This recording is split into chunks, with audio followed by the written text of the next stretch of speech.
ஓம் சாந்தி. 6/4/2026 திங்கட்கிழமை. வாணி தரும் வசந்தம். இனிமையான குழந்தைகளே, தந்தையிடம் உள்ள அனைத்து பொருட்களுமே இறுதியாக முழுவதுமே உங்களுக்கு கிடைத்திருக்கிறது.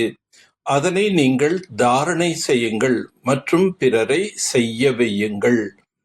பாபா சொல்கிறார், குழந்தைகளே, முதலிலேயே நான் இந்த நாடகத்தின் 3 காலத்தையும் கூற முடியாது. அப்பொழுது நாடகத்தின் சுவாரஸ்யமே இல்லாமல் போய்விடும். அப்படி கூறுவது சட்டம் அல்ல. அனைத்தும் அறிந்துள்ள போதும் நானும் நாடகத்தில் கட்டுப்பட்டுள்ளேன். முன்கூட்டியே சொல்ல முடியாது. ஆகையால் நீங்கள் என்ன ஆகுமோ என்ற கவலையை விட்டுவிடுங்கள். பாபா பரந்தாமத்திலிருந்து நமக்கு ஞானம் கற்பிக்க வந்துள்ளார். எல்லைக்கு அப்பாற்பட்ட தந்தைதான் தூய்மை ஆக்குபவர். இங்குள்ள எந்த பொருளும் அங்கே பயன்படாது என குழந்தைகளாக நீங்கள் அறிவீர்கள். சுரங்கங்கள் கூட அனைத்தும் புதிதாக நிரம்பிவிடும். எந்த வினாடி கடந்து விடுகிறதோ அதனை நாடகம் என்று புரிந்து கொள்ள வேண்டும். இந்த நாடகத்தை புரிந்து கொள்ள தைரியம் தேவை. அம்மா இறந்தாலும் அல்வா உண்ண வேண்டும். அதாவது இறந்து போய் இன்னொரு பிறவி எடுத்தார், நாம் ஏன் அழ வேண்டும் என்று புரிந்து கொள்ள வேண்டும். இந்த உலகம் இன்னும் சிறிது காலமே இருக்கும். அனைத்தும் அழிந்துவிடப் போகின்றது. பிராமணர்களாக நீங்கள் அனைவரிலும் உயர்ந்தவர்கள். நீங்கள் அனைவரை காட்டிலும் உத்தமமான பிராமணகுல பூஷணர்கள் ஆகியுள்ளீர்கள். உங்களுடையது அனைத்திலும் உத்தமமான குலமாகும். உங்களுக்கு இப்போது லாட்ரி கிடைத்திருக்கின்றது. ஏதாவது பொருள் கிடைத்தது என்றால் இவ்வளவு குஷி ஏற்படுவதில்லை. ஏழையிலிருந்து செல்வந்தர்களாக ஆகிவிடும் போது குஷி ஏற்படுகின்றது. பாபா நாங்கள் மறந்து போகின்றோம் என ஏன் சொல்கிறார்கள்? மாயின் புயல்கள் மிக அதிகமாக வருகின்றன. அது வரத்தான் செய்யும் என பாபா சொல்கிறார். சற்று உழைக்க வேண்டும். இது மாயுடன் செய்யும் யுத்தமாகும். பாண்டவர்களாகிய நீங்கள் கௌரவர்களிடம் யுத்தம் செய்வதில்லை. பாண்டவர்கள் எப்படி சண்டை போடுவார்கள்? அப்படி சண்டை போட்டால் இம்சை செய்பவராக ஆகிவிடுவார்கள். பாபா ஒருபொழுதும் இம்சையை கற்றுக் கொடுப்பதில்லை. இந்த நேரம் அனைத்து சீதைகளும் ராவணனின் சோகவனத்தில் உள்ளனர் என நீங்கள் தெரிந்துள்ளீர்கள். அனைவருக்கும் சத்கதி கொடுக்க பாபா வந்துள்ளார். சொர்க்கத்தில் சுகம், நரகத்தில் துக்கம் இருக்கின்றது.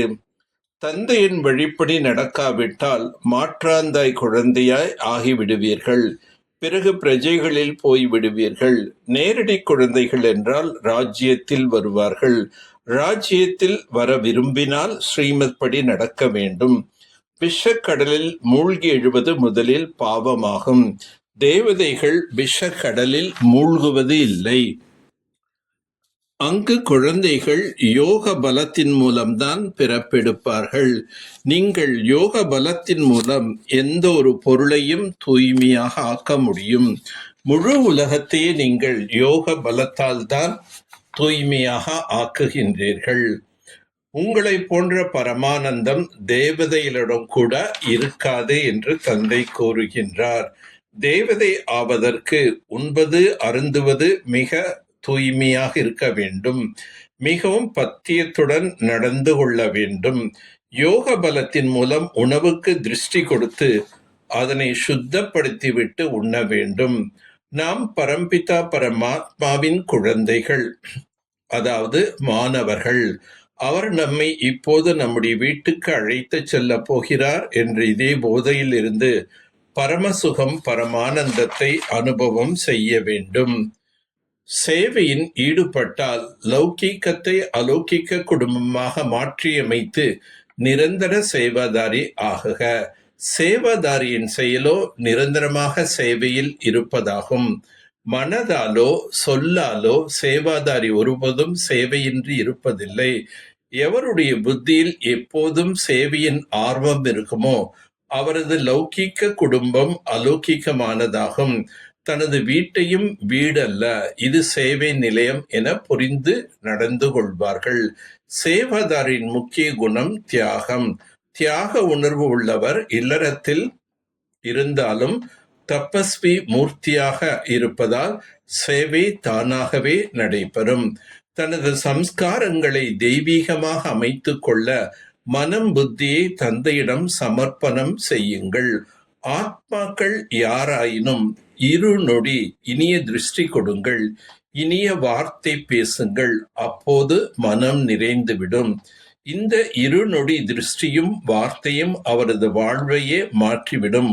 உங்களது இனிமையான இரு வார்த்தை அவர்களுடைய சதா மாற்றத்திற்கான வழிவகுக்கும். நல்லது.